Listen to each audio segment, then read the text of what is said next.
Hi friends, നമസ്കാരം. നമ്മുടെ ഇഷ്ടവിശേഷമായ പവിത്രത്തിൻ്റെ വിശേഷമായിട്ട് വന്നിരിക്കുന്നത്. അപ്പോൾ എല്ലാവർക്കും നല്ലൊരു ദിവസം ആശംസിച്ചുകൊണ്ട് തന്നെ വിശേഷത്തിലേക്ക് പോകാം. അപ്പോൾ തുടങ്ങുമ്പോൾ തന്നെ കാണുന്നത് നമ്മുടെ മാഷിനെയാണ്. അപ്പോൾ വേദയുണ്ട് കേട്ടോ. അപ്പോൾ വേദ പുറത്തേക്ക് പാത്രങ്ങളൊക്കെ എടുത്തു വെച്ച് ഇങ്ങനെ നിൽക്കുന്ന സമയത്ത് മാഷ് അവിടെ വന്നിട്ട് ശ്രീജയെ എന്ന് വിളിക്കുകയാണ്. കമലയില്ലല്ലോ എന്ന് ഓർത്തപ്പോൾ ഒരു വിഷമമൊക്കെ ഉണ്ട്. അപ്പോൾ ശ്രീജയെ വിളി കേട്ടിട്ട് വേഗം തന്നെ വേദ അങ്ങോട്ടേക്ക് എത്തി. എന്താ അച്ഛാ എന്ന് ചോദിച്ചു. അല്ല, ശ്രീജ എവിടെ? തലവേദനയാന്ന് പറഞ്ഞ് കിടന്നു. എവിടെ? നന്ദിനിയോ എന്ന് ചോദിച്ചു. അപ്പം നന്ദിനി കടയിലേക്ക് പോയി എന്നും പറഞ്ഞു. എന്താ ഭക്ഷണം ഞാൻ എടുത്തു തരട്ടെ എന്ന് ചോദിച്ചപ്പം എന്ന് തലയാട്ടി കേട്ടോ. വേദയ്ക്ക് ഭയങ്കര സന്തോഷമായി. വേദ വേഗം തന്നെ ചെന്ന് ഭക്ഷണമൊക്കെ വിളമ്പി നമ്മുടെ മാഷിന് കൊടുക്കുകയാണ്. അപ്പോൾ ഇതെല്ലാം കൊടുത്തു കഴിഞ്ഞപ്പോൾ മാഷിന് ഭയങ്കര സന്തോഷമായി കേട്ടോ. മാഷ് ഹാപ്പി. എന്നിട്ട് ഇതെല്ലാം വിളമ്പി വെച്ചു. കാലിന് വേദന കുറഞ്ഞോ എന്നിങ്ങനെ ചോദിച്ചപ്പോൾ കുറവുണ്ട് അച്ഛാ. അച്ഛൻ ഇന്നലെ അമ്മയുടെ കൈ കൊടുത്തു വിട്ട തൈലം തേച്ചപ്പോൾ നല്ല മാറ്റമുണ്ട് എന്ന് പറഞ്ഞു. ഭക്ഷണം കഴിച്ചോ? ഇല്ല, ശ്രീജയടത്തിയുടെ കൂടെ എന്ന് പറഞ്ഞു.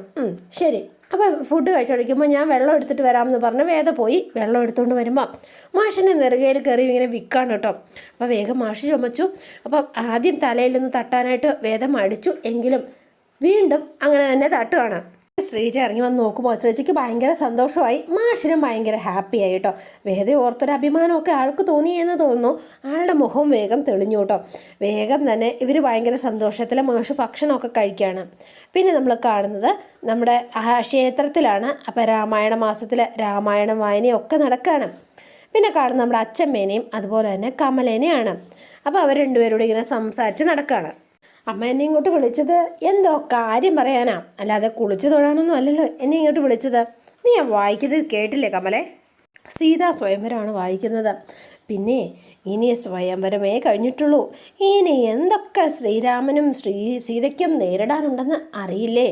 വനവാസം, സീതാപ്രകരണം, ലങ്കാപ്രവേശം, യുദ്ധം, അഗ്നിപരീക്ഷ, അങ്ങനെ അവസാനം ഭൂമി പിളർന്നാണ് അപ്രത്യക്ഷയായത്. അങ്ങനെ അതൊരു തരത്തിൽ പെണ്ണുങ്ങളുടെ വിധിയെക്കുറിച്ചുള്ള ഒരു കാവ്യം കൂടിയാ. എന്താ, രാമായണം ശരിക്കും സീതായണം ആണെന്ന് പറയുന്നത് അതുകൊണ്ടാ. അല്ല, അമ്മ കാര്യം പറഞ്ഞില്ല. രാമനെയും ലക്ഷ്മണനെയും കാട്ടിലേക്ക് പറഞ്ഞയച്ചപ്പോൾ ദശരഥൻ സമാധാനം ഉണ്ടായോ? കൗസല്യക്ക് സമാധാനം കിട്ടിയോ? എന്തിന്? ശരിക്കും പറഞ്ഞാൽ രാജ്യഭാരം ഏറ്റെടുത്തെങ്കിലും ചക്രവർത്തിയുടെ അമ്മ എന്ന പദവി കയ്യിലേക്ക് കിട്ടിയോ? അതുമില്ല. രാമായണം ഓരോ വീടിൻ്റെയും കഥ കൂടിയാ കമലേ. അപ്പോൾ ഞാൻ ഇതൊക്കെ നിന്നോട് എന്തിനാ പറയുന്നതെന്നായിരിക്കും നീ ചിന്തിക്കുന്നത് അല്ലേ? അല്ലമ്മേ, അമ്മ പറഞ്ഞെങ്കിൽ എന്നെന്തെങ്കിലും ഒരു കാരണം കാണും എന്നെനിക്കറിയാം. എന്താണെങ്കിലും അറിയാം എന്ന് പറഞ്ഞു. എങ്കിൽ നീ വാ എന്ന് പറഞ്ഞു. ദാമ്പത്യ ജീവിതത്തിൽ പരീക്ഷണങ്ങൾ മാത്രമേ ശ്രീരാമനും സീതാദേവിക്കും ഉണ്ടായിട്ടുള്ളൂ. അതുപോലെ തന്നെ അത്തരം പരീക്ഷണങ്ങൾ നമ്മുടെ വീടുകളിലും ഉണ്ടാവുന്നുണ്ട്. അത് ഒരു മറികടക്കാനായിട്ട് ചില പ്രാർത്ഥനകളും വഴിപാടുകളും പൂജകളും ഒക്കെ വേണം എന്നാണ് ഞാൻ ഉദ്ദേശിച്ചത്. ചിലപ്പോൾ നമ്മൾ മനുഷ്യരുടെ പിണക്കം മാറ്റുന്നതിനും ഇനിയുള്ള ജീവിതം നന്നായി മുന്നോട്ട് പോകുന്നതിനും ഒക്കെ അത് സഹായിച്ചെങ്കിലോ? അമ്മ എന്താ ഉദ്ദേശിച്ചത്? എനിക്ക് മനസ്സിലായില്ല എന്ന് പറഞ്ഞു. അതെ, ശരിക്കും പറഞ്ഞാൽ സുധാകരന് ഇപ്പോൾ വേദയോട് പണ്ടത്തെ ആറ്റിറ്റ്യൂഡിലൊക്കെ മാറ്റം വന്നിട്ടുണ്ട്. പക്ഷേ വേദയുടെ വീട്ടുകാർക്ക് അങ്ങനെയല്ല. അതുകൊണ്ട് അവരുടെ ആ സമീപനവും മാറണം എന്നിങ്ങനെ പറയുകയാണ്. അല്ല, അവരുടെ കുടുംബവും തമ്മിലുള്ള അടുപ്പം ശക്തമായാൽ അതിൻ്റെ പ്രതിഫലനം അവരുടെ ജീവിതത്തിലും ചിലപ്പോൾ ഉണ്ടായി എന്ന് വരാം. അതിനിപ്പോൾ എന്ത് പൂജ വേണം എന്നാ അമ്മ പറയണത്? പൂജ ഒരു ഉപായം മാത്രമാണ് കമലേ. അത് എന്തിനാണ് എന്നുള്ള നമ്മുടെ മനസ്സാണ് പ്രധാനം. അല്ല, എനിക്കെന്താ വേണ്ടതെന്ന് ഇപ്പോഴും മനസ്സിലായിട്ടില്ല. നീ വാ, നമുക്ക് തിരുമേനിയോട് ഒന്ന് കണ്ടിട്ട് വരാം എന്ന് പറഞ്ഞ് ഇവരെ നേരെ അങ്ങോട്ടേക്ക് ചെല്ലുകയാണ്. അപ്പോൾ തിരുമേനി അവിടെ നിൽപ്പുണ്ട്. അപ്പം ഇതാരാന്ന് മനസ്സിലായോ? ഇത് മകൻ്റെ ഭാര്യയല്ലേ എന്ന് ചോദിച്ചു. പിന്നെ വിക്രത്തിൻ്റെയും വേദയുടെയും നാൾ വെച്ച് നോക്കിയിരുന്നു. ചില്ലറ ദാമ്പത്യ പ്രശ്നങ്ങൾ കാണുന്നുണ്ട്. അതിന് പ്രതിവിധി എന്ന് പറയുമ്പോൾ ഞാൻ അമ്മണിയമ്മയോട് വിശദമായി തന്നെ പറഞ്ഞിട്ടുണ്ട് എന്ന് പറഞ്ഞു.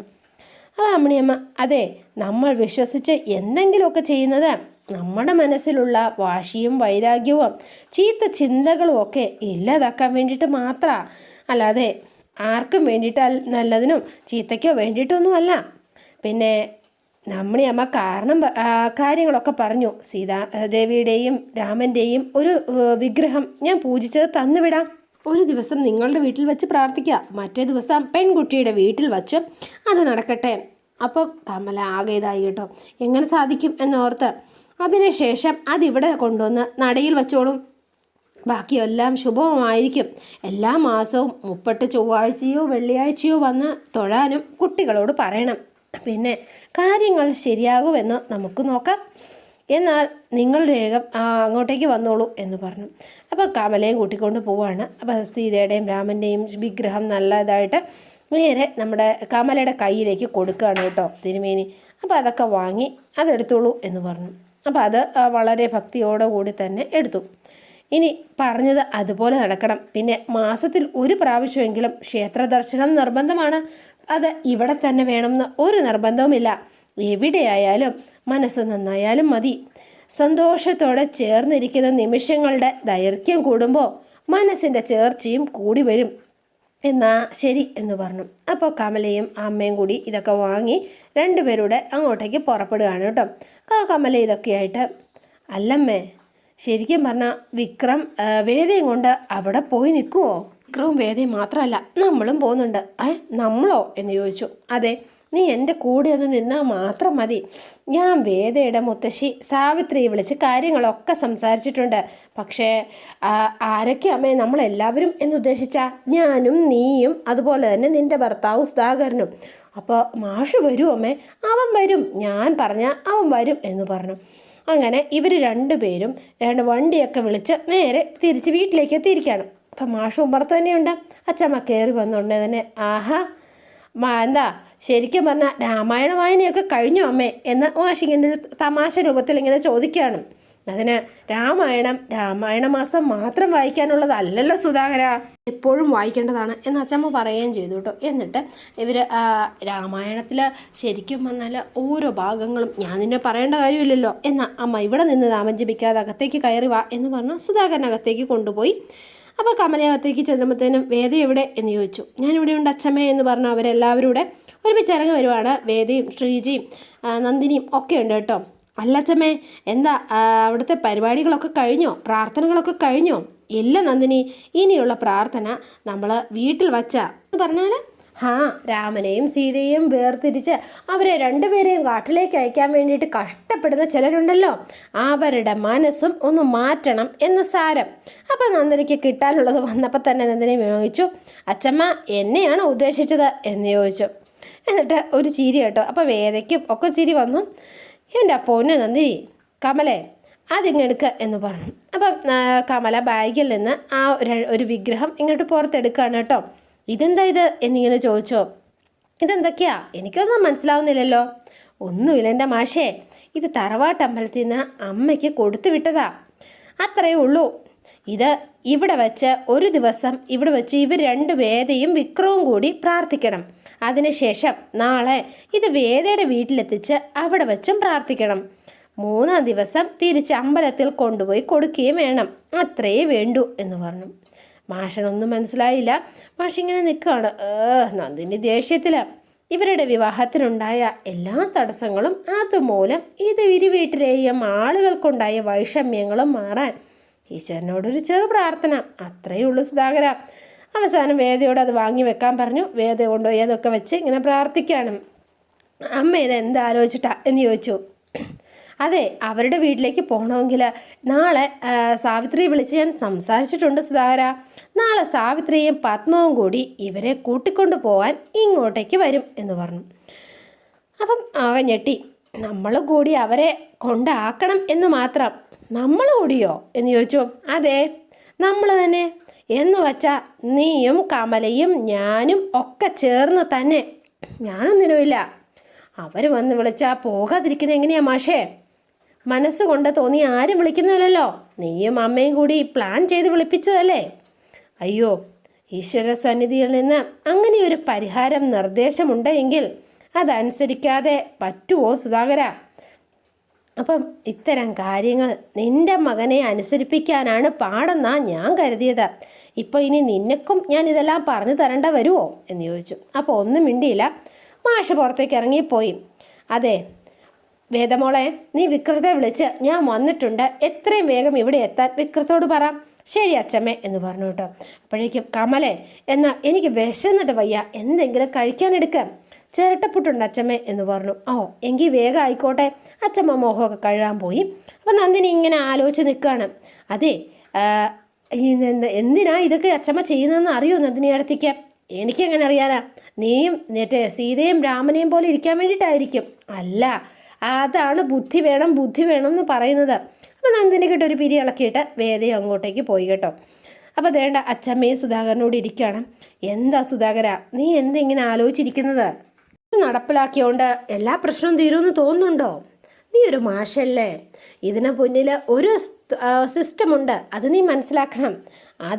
അത് ഭംഗിയായിട്ട് കൊണ്ടുപോവാൻ ചിലപ്പോൾ ചില ആചാരങ്ങളെ കൂട്ടുപിടിക്കേണ്ടി വരും, അത്ര മാത്രമേ ഉള്ളൂ. അത് അന്ധവിശ്വാസമൊന്നുമല്ല. പകരം സമാധാനത്തോടെയും സന്തോഷത്തോടെയും ജീവിച്ചിരിക്കാൻ ദൈവങ്ങളുടെ സഹായം തേടുന്നു എന്ന് മാത്രം ഒന്ന് കരുതിച്ചാൽ മതി. അത്രയേ ഉള്ളൂ പ്രശ്നം. നമ്മുടെ കുട്ടികൾ കാലങ്ങളോളം ഇനി മുൻപോട്ട് ജീവിച്ചിരിക്കേണ്ടവരാണ്. അപ്പോൾ അവർക്ക് വേണ്ടി നമ്മളുടെ ചില കടുംപിടുത്തങ്ങളും വാശികളും ഒക്കെ കുറച്ച് കളയാം സുധാകര. എന്തിനാ വെറുതെ വാശി കുടിക്കുന്നത്? സാവിത്രിയും പത്മവും ഇവിടെ വന്ന് ക്ഷണിക്കാൻ തയ്യാറായില്ലേ? പക്ഷേങ്കിൽ അവർ പെണ്ണുങ്ങൾ മാത്രമേ നിങ്ങൾ അംഗീകരിച്ചിട്ടുള്ളൂ, അവിടുത്തെ ആണുങ്ങൾ ആരും അംഗീകരിച്ചിട്ടില്ല. പിന്നെ എങ്ങനെയാമ്മേ? ഹെടാ, ആണുങ്ങൾക്ക് അതിൻ്റെ ഒരു തത്വം അറിയില്ല. പെണ്ണുങ്ങളെക്കാൾ സാമാന്യ ബോധവും അവർക്ക് കമ്മിയായിരിക്കും. പക്ഷേ അവരെ നയിക്കുന്നത് വാശിയും താൻ പോരുമയും പിന്നെ എനിക്കാണ് അധികാരമെന്നുള്ള ചിന്തയും ഒക്കെയാണ്. അതുതന്നെ അതിൻ്റെ കാരണം എന്താണെന്ന് സുധാകരൻ അറിയോ? ഒരു കുഞ്ഞിനെ വയറ്റി ചുമന്ന് മാസം തികഞ്ഞ് പ്രസവിക്കുന്നതിൻ്റെ സന്തോഷവും വേദനയും അത് എത്രയാണെന്ന് ആണുങ്ങൾക്ക് സങ്കല്പിക്കാൻ പോലും ഒരിക്കലും കഴിയാത്തതുകൊണ്ടാണ്. അതുകൊണ്ട് വെട്ടിപ്പിടിക്കണം, അധികാരം സ്ഥാപിക്കണം എന്നേ ഭൂരിഭാഗം ആൾക്കാരും തോന്നിയിട്ടുള്ളൂ. അതിലും നല്ല ആൾക്കാർ കുറച്ചു പേരുണ്ട് കേട്ടോ, അതിലും ആൾക്കാരും ഉണ്ടാവും. പക്ഷെ ലോകത്തെ സ്നേഹിക്കണമെന്ന് തോന്നിയിട്ടുള്ള അങ്ങനെയുള്ള ആണുങ്ങളുടെ ഉള്ളിലൊക്കെ ഒരു സ്ത്രീയുടെ മനസ്സ് അതെന്താണേലും ഉണ്ടാവും സുധാകര. അത് യേശുവായാലും ബുദ്ധനായാലും ഗുരുവായാലും ഗാന്ധിയായാലും എല്ലാവരുടെയും മനസ്സിലുണ്ടാവും. അപ്പം അച്ചമ്മ ഇതൊക്കെ പറഞ്ഞു സുധാകരനോടാ പറയുന്നത്.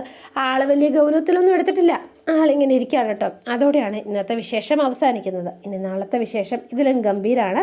അപ്പോൾ എല്ലാവരും വെയിറ്റ് ചെയ്യുക. ഇഷ്ടപ്പെട്ടുവെങ്കിൽ ലൈക്ക് ചെയ്യാനും ഷെയർ ചെയ്യാനും മറക്കല്ലേ. തൊട്ടടുത്ത ആ ബെൽ ബട്ടൺ കൂടെ ഒന്ന് ഞെക്കുകയാണെങ്കിൽ ഞാൻ ഇടുമ്പോൾ തന്നെ നോട്ടിഫിക്കേഷൻ ലഭിക്കുന്നതായിരിക്കും. പുതുപുത്തൻ വിശേഷമായിട്ട് വരാം. Bye and see U.